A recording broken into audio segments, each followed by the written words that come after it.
Hey, what's going on? Sir Blackson97 here, back with another deck. Wait a minute. This isn't a deck profile, and you're absolutely right to think that. This is not actually a deck profile. This is our first combo guide.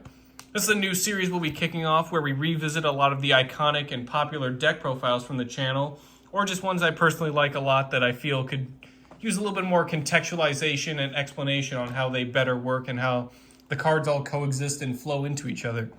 So I figured what better way to go into this sort of series than to visit probably one of the more combo and swarm heavy decks that we've covered on this channel, that being Cyberse. One of my personal favorites, and definitely one that has a lot of, just Cyberse cards, combo cards, special summoning cards floating around. There's a lot of links, a lot of arrows, so it can be a lot to take in at first. So I figured let's sort of go through some of the more iconic combos and sort of get people acclimated with how the deck better works and functions. And what better way to start off with is probably one of my favorite combos to use. That's the one card access code. So just by using a single card, we can actually climb from just a measly Dotscaper into an incredibly powered up and fierce Accesscode Talker. I actually do the same with Scapegoat, but Dotscaper is a little bit more linear to go into and, can just jump into right on turn one. So we'll showcase that. So what you would do is preferably normal or special summon it, either through like 1-for-1 or just committing your normal summon to it. You could use Foolish Burial to just send it to the graveyard and use its effect, but part of that effect is integral to our combo, so unless you have another Cyberse coming with him, like Backup Secretary, or you use something like Balancer Lord for that additional normal summon, it's probably best you just use your normal summon and use the graveyard effect after you link away. So once we've normal summoned our Dotscaper, we'll link him away for Link Karibo. This procs Dotscaper's effect. If it's sent to the graveyard, you can special summon it.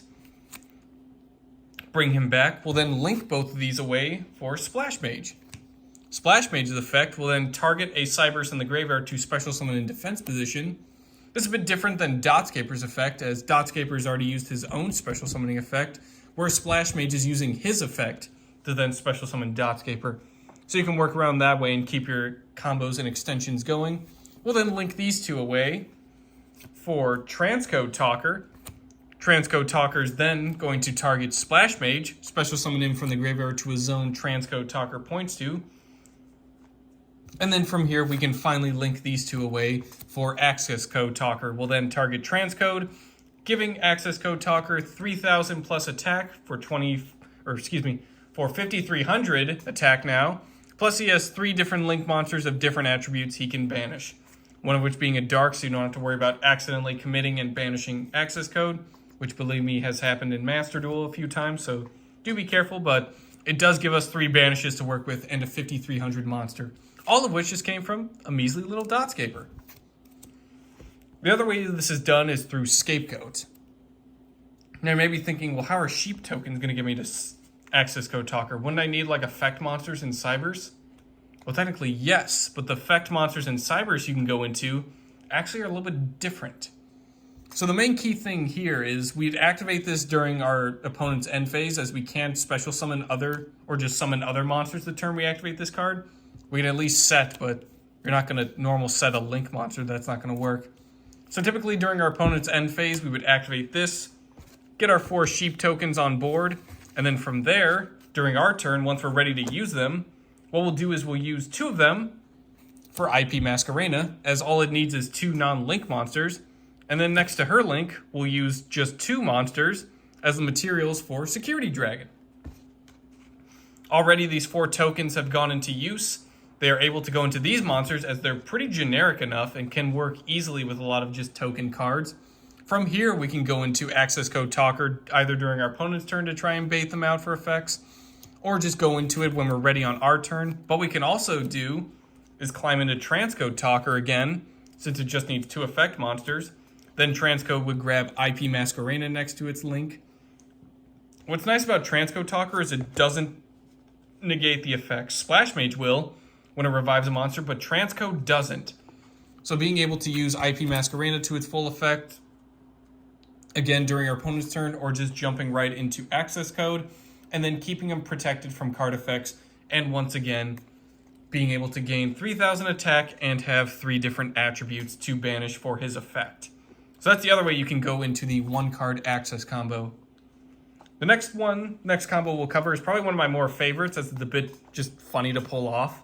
And that would be the Cynet Backdoor. So this uses either Flame Buffalo as the backdoor Buffalo, or it uses Balancer Lord for its special summon effect. We'll start with Flame Buffalo. So anytime Flame Buffalo leaves, if it's face up and leaves the field, you get to discard a Cyberse monster to draw 2 cards. Kind of like Dotscaper, once it just leaves the field, you're good to go on its effects, but Flame Buffalo actually needs to be present on the field and then leave from there in order to proc his effect. So with Cynet Backdoor, we get to target a Cyberse monster we control, banish it, and if we do, add a Cyberse monster from deck to hand whose attack is lower than that monster's original attack, and during the next standby phase, that banished monster will return to the field, and it can attack directly this turn. So what's cool is we can banish our Flame Buffalo, pitch any sort of Cyberse, even a Dotscaper if we want to get some field presence out of that, then use Flame Buffalo's effect to discard a Cyberse, draw 2 cards, and then the next turn, get him back, link summon him away again, and then repeat that process of discarding a Cyberse monster to then draw 2 cards. It's a nice little draw engine for your deck, just so if you're comboing off enough and you can afford to discard and banish out cards, definitely consider running the Backdoor Buffalo combos. It's a nice way to, but it can also be nice as you're dodging out targeting as well, but it's just cool to banish out a Buffalo, discard, draw 2, and then bring him back to the field, link him, and then do it again. Definitely fun to pull off. The other combo involves Balancer Lord. So whenever Balancer Lord is banished, we get to special summon a level 4 or lower monster from our hand, which is super awesome as it doesn't need to be Cyberse. So anytime we have some form of level 4 or lower monster that we have in our hand, and we can just, again, banish Balancer Lord, get off a search for a Cyberse, and then special summon a level 4 or lower from our hand. Plus, he also gives, at the cost of 1,000 life points, Balancer Lord lets us have an additional normal summon.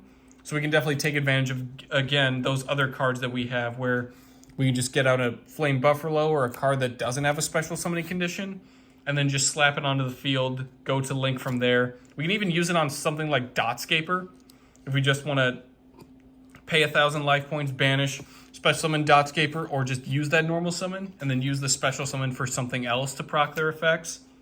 Definitely worth considering as well. The next combo we have are just kind of, so essentially a lot of your big combos, everything revolves around something like Splash Mage or Accesscode Talker. Pretty much these will just help you link climb and get into your final boss monsters. And all you need for Splash Mage is 2 Cyberse, whereas Accesscode you need 2 or more effect monsters. So any 2 combo of cards can really generate some good Splash Mage combos. Something like Clock Wyvern and a Clock Token will easily net you a Splash Mage. Or something like a one-time passcode and then just a generic Cyberse can easily net you. Again, as long as you're able to get some form of a Cyberse monster plus another friend, you can easily go into Splash Mage. Even more bonus if you're able to really get in something like Balancer Lord, pay 1,000 for a normal summon, and then just keep summoning cards, keep filling up your field, and then just cut right into Accesscode Talker from there to just either revive more links and keep your climbing, or use his effect to start co-linking and going from there on your additional plays. But definitely any 2 combo of 2 cards will really get your play started and really get you off to the races in terms of just climbing your extra deck. What's also cool is we do have a couple of like general arrow extenders, so stuff like Link Infraflyer, Parallel Exceed. So even as we're just comboing off on our own, we get a lot of rewards just for playing the deck. So cards like, even like Splash Mage, Link Karibo, just anything that has an open arrow that's accessible for us. Link Infraflyer can easily come in, just free field material, and a nice way to climb into Accesscode. Parallel Exceed, whenever we link summon, we can special summon him.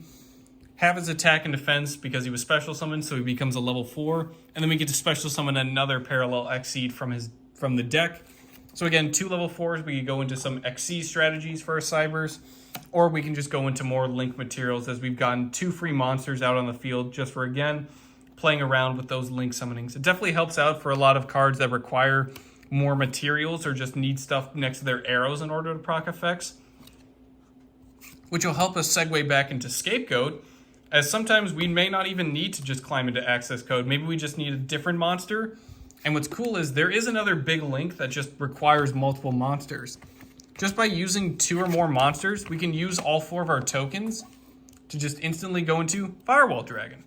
As again, it just needs 2 or more monsters. They can be tokens, they could be normal monsters, they could be anything. As long as they're a monster, you can use it for Firewall Dragon. Which is super helpful, as you can just commit your scapegoat tokens exactly to that. Use the rest of your Cyberse for something like a Accesscode Talker, Accesscode, or Xcode. Any way to co-link with Firewall, and then use its effects from there to start bouncing stuff back to the hand. So it's super helpful that way. But what also is cool is if we use our scapegoat tokens, so we have to do it in a very specific way. We'll pretty much put down our 4 tokens, use 3 of them. Basically, you want to have the token that, so depending on your extra monster zone, you want to keep a token around. So if we're using the one on the right, we'll need to keep this one that's directly to the bottom left arrow. This is for Power Code Talker. So as long as something's pointing to this arrow, we're all set to go. So if we use the other 3 tokens and we choose the right extra monster zone, we can slap down Power Code Talker, and now we have a token next to its link. So Power Code Talker, once per turn, lets us target a face-up monster on the field to negate its effects, but also once per turn if it battles an opponent's monster. During damage calculation, quick effect, tribute a monster next to its link, or that it points to then double this card's original attack during damage calculation only. So it goes from 2,300 to 4,600, which is super helpful. So again, as long as you just pay attention to your token placement and you make sure there's always something that Power Code Talker can point to, especially since you just need 3 monsters for your Power Code Talker, you can save that 4th token for something else like Power Code's effect or just additional links. So it's super helpful that way as well, just to fully fulfill all of Power Code's conditions and give yourself a nice like link version of Utopia the Lightning, which is super cool. Moving on to our next combo. So we do have a couple of, obviously a lot of these coder cards that can be used as link material from the hand for a Code Talker monster. Means our extra deck and hand field space can be a little bit more like relaxed since we can just use resources from the hand. So if we're a bit afraid about Nibiru plays, which we are running Salesman to counter that, but if you're still afraid about that and you want to just use more stuff from the hand so you're using less summons, definitely consider running Microcoder, especially when pairing into, again, like a single Cyberse monster, and then you go into your Code Talker, Power Code, Xcode, Transcode, Accesscode, Decode, Encode, Shooting Code, even Decode Talker, Heat Soul. Plenty of Code Talker cards. As long as you're able to get into those monsters, Microcoder can absolutely help you without that, by just being the link material straight from your hand. Plus he has his own search effects for like your Cynet spells or just your level 4 Cyberse monsters as well. So it gives him a lot of variety even when he is sent from the field or just hand. You can definitely get a lot of bonuses out of that. What's also cool is stuff like Gachiriet Ignister can also help out just from the hand, but it'll do a little bit more of a special summon. So once we've used our Splash Mage and used this effect to special summon, we don't really need much else from Splash Mage. So we can use Gachiri's effect to negate Splash Mage's effects and then special summon him. Since the monster is special summoned by Splash Mage has its effects negated, 9 times out of 10 you'll want to target the Splash Mage. Just make sure you use its effect first before negating it, otherwise you may miss the opportunity to climb a little bit higher in the link department.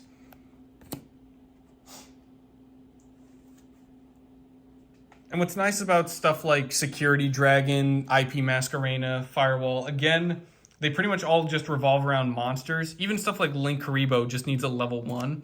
So a lot of your token generators, unless they're a higher level, you can really use those to climb into other monsters. Especially, again, if you want to go into Transcode Talker, the Clock token summoned by Clock Wyvern is a level 1. So it works perfect for Link Karibo. Give yourself more effect monsters so you can climb into that Transcode and keep reviving more links to keep your plays going. That'll pretty much do it for today's combo guide video. This is definitely a lot of fun to cover. Like I said, there's tons of strategies and stuff you can do. There's probably more that we can cover, but I'll definitely say that for another time when we get a few more new cards, especially with some of the newer sets giving out more support. So definitely something to revisit, but this was an absolute ton of fun just to revisit old decks and kind of showcase how they work and kind of the mad science behind them. So definitely had a lot of fun doing this. Thank you all for watching. and I will see you guys next time.